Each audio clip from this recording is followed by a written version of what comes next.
We're here at the beautiful Windsor Cottage with the backdrop of the Hotel del Coronado behind us, and I'm joined by the one and only Scott Aurich with Pacific Sotheby's International Realty. Scott, thanks for having us here. Oh, great to be here. It's a great day to start off on the beach.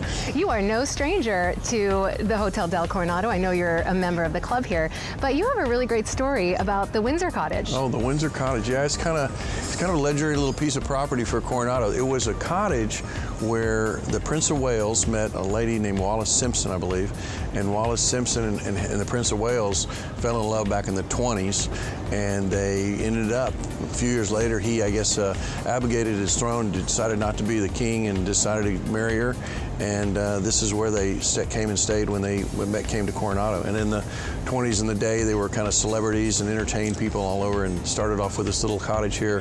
Oh, so the membership is to use it, and it's got a great patio out here, so it's really And we're right on the ocean, we should say. It's pretty special, yeah. This is one of the nicest places in San Diego to sit and enjoy, meals or drinks or whatever out here on the patio. And they have music nights here and things like that, so it's pretty special. And I know that the beach here was rated in the top 10 or actually in number 1 in 2012. Yeah, it was a Dr. Beach travels around and looks at beaches all over the country, and that year, at least this was Coronado, was picked as the #1 beach in the U.S. But it's a great beach because it's soft sand and it's not rocks, it's sandy bottom and a beach break, so it's safe, and they have no alcohol on the beach, so it's a pretty, family-friendly beach. Right. The other end, down by North Beach, they have a dog beach where people can bring their dogs and play in the surf, and there's only a few of those in San Diego.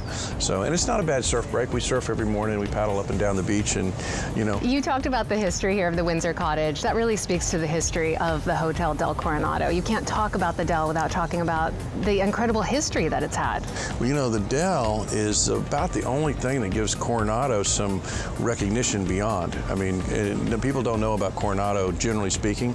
They think of San Diego and they think of La Jolla, Del Mar, and Rancho Santa Fe and all that. But the Del, everybody knows about the Del. People, oh, Coronado, that's the Hotel Del. It is an iconic hotel, and it's had all the history of presidents and royalty and dignitaries from all over the world come and stay here, as well as celebrities. And they had the movie, they shot that movie Some Like It Hot here, and another one with Belushi. And they've had it's a great asset for the community, and it gives back a ton. They're really involved in helping to support the community as well. So they really give back to the locals here in Coronado, but I am sure that the tourism that the Del brings in also really helps sustain the economy here. Yeah, it's kind of like in a shopping mall. This is the anchor tenant, so this is what brings people to Coronado for the most part. The most significantly thing that brings people to Coronado.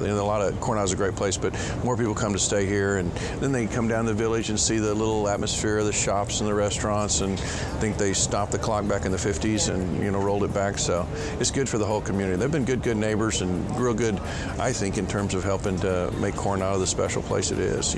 I mentioned that you're a part of the club here, a member here. Tell me what that entails. Well, they offered up a beach membership that gives you a chance to kind of belong to the Del. It's kind of expensive. It's like $45,000 or $50,000, but it allows you to join and then be a member to be able to use this facility. Come and use it for. They have a grill night, like I said, and a couple of things that they do in events, and they have some annual parties during the year, and then they let you give you a discount on the hotel rooms. You can use the spa facility. In fact, my wife's right now down in the workout room working out, and they have core classes, training classes. You're going there after this, right? No, she tries to get me to come, but I go seldom. You mentioned the beach villas? The beach villas, yeah. Now, those are the properties right here next to the Windsor Cottage. Right, and they're part of the Del. The Del developed them out. I think there's 33 or 35 units that are for residents to people buy and use. It's a kind of a strange or unique setup where it's called full ownership and limited use. So the owners can use them and come stay for up to 25 days at a time,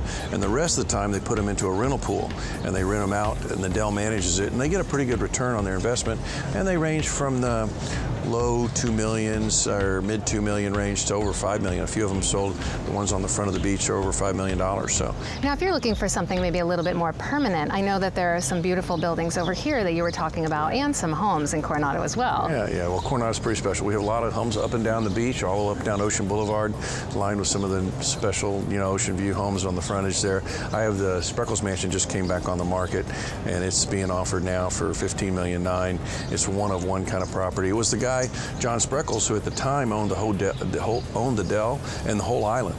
In fact, he sold the part off to North Island, so he owned the entire island, the Dell. He built his main mansion over there on Glorieta Bay Inn, and the beach house that he built at 1043 Ocean, he gave to his son as a wedding present. And his son and his wife resided there and entertained all the society back in the 20s. And it's a 10-bedroom, 11-bath estate, family compound that's really, really special. And that just came on the market this last week, or last couple weeks ago. And then I have another one, property in the Shores that's behind us, the 1,500-unit high-rise project there. There's 10 buildings on the beach, the Coronado Shores, and it's been built in the 70s, and some of these units have been completely remodeled. The one I have happens to be the biggest, the nicest, and the best for sale. It's offered for $7,150,000, and a big 3-bedroom on the corner, and really, really a special place. We were talking a little bit earlier about, we're joking, I should say, about how after the 28-year mark, you're no longer considered a transplant. You came here 30 years ago. Yeah, now you are considered a local. Yeah, I figured it was a few years ago that I became a local, after raising my son here, who's now 30, and being coaching Little League for 16 seasons and doing all the things that we did. My wife was real involved in the schools and PTA, and she was a president of Little League. They called her Pop Wanda. So we've done a lot to be involved in. So after a while, it is, but it's a great community. It's a community that people get really actually warmed up to really quick, because there's so many activities and things for people to do. There's a lot of ways to meet people, either through your kids or through the library or adult activities. There's just all kinds of stuff to do here. So it's a real, and we're used to having tourist people and people from the military come and go. So it's a really great place to call home or come and visit, either one. Yeah, thank you so much, Scott. Good. Give us some great insight on the island today. Good. We're glad to have you out here. Thanks. We hope you enjoyed learning about the beautiful community of Coronado and the history and activities that are happening here at the Hotel Dell. Our thanks to Scott Aurich with Pacific Sotheby's International Realty. I'm Jen Morris.